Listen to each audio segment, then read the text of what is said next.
The Dark Night of Ayodhya, Message Sent to Bharat. Chapter 66. Ayodhya in Mourning. The king's body awaits the sacred rites. As the news of King Dasaratha's passing spread, Ayodhya was plunged into a deep and sorrowful silence. The king's body, lifeless as a blazing fire suddenly extinguished, lay still. Queen Kausalya, her eyes brimming with tears and her body shrunk in sorrow, lifted the king's head onto her lap. She gazed at Kaikeyi, her voice trembling with grief and accusation. "O cruel one, your wishes have been fulfilled. You have forsaken the king, and now the kingdom is yours alone to enjoy." Kausalya lamented her fate, bereft of her beloved Rama and her lord, who had ascended to heaven. She declared she had no wish to live, for all her well-wishers were gone. She wondered what woman could desire life after losing her godlike husband, except Kaikeyi, who had abandoned her sense of duty. Kausalya compared Kaikeyi's actions to a greedy man who eats the poisonous kimpka fruit, destroying the Raghu race because of Mantra's influence. She foresaw the pain that King Janaka, Sita's father, would suffer upon hearing of Rama's exile. She mourned for Sita, who did not deserve hardship, and imagined her frightened by the sounds of wild animals seeking shelter in Rama's arms.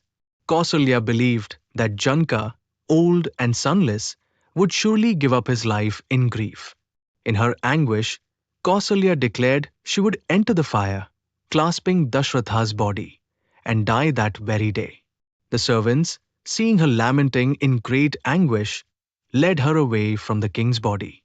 The counselors, guided by Vasistha and others, placed the king's body in an oil tub, awaiting the funeral rites. They refused to perform the obsequies without the presence of any of the king's sons, keeping watch over the body. The women, seeing the king's body laid in the oil vat, cried out in sorrow.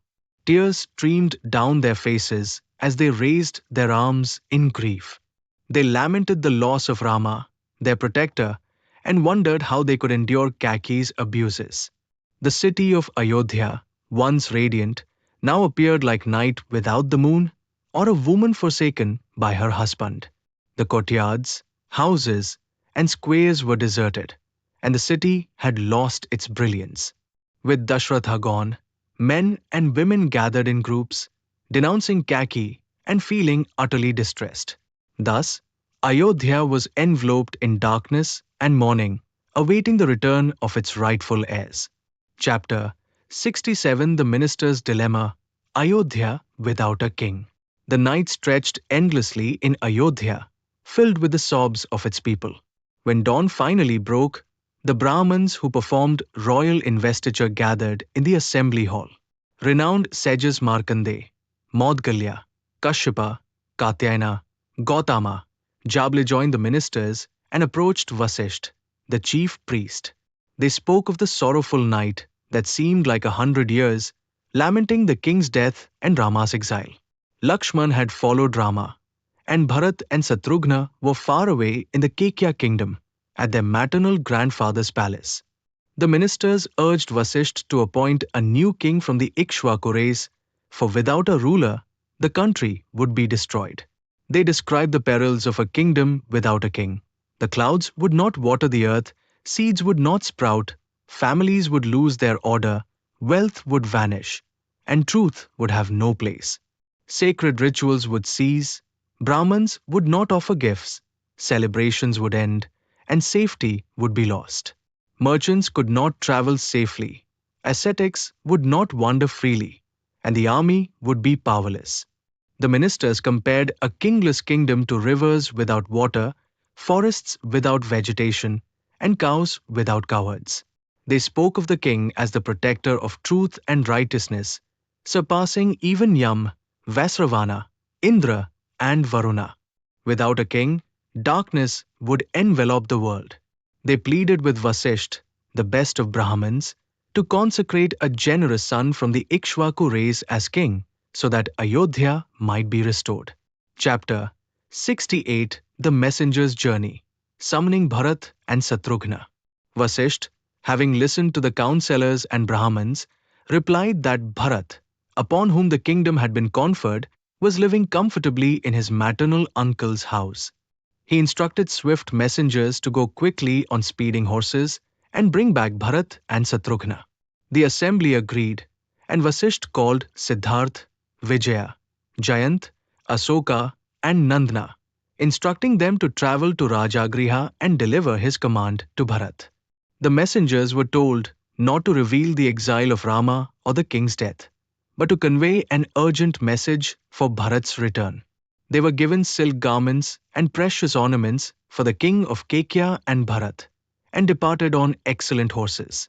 Their journey took them westward, crossing the southern end of Apratala mountain, then northward along the bank of the Malini river between Apratala and Pralamba mountains. They crossed the Ganga at Hastinpura, travelled through Kurujangla, and reached Panchala, passing lakes and rivers with clear waters. The messengers crossed the divine Sardanda, paid homage to the Satyopaichana tree, entered Kulinga city, and reached Abhikla village. They crossed the sacred Ikshumti river, enjoyed by Dasharatha's ancestors, and continued through Behlika country to Sudama mountain.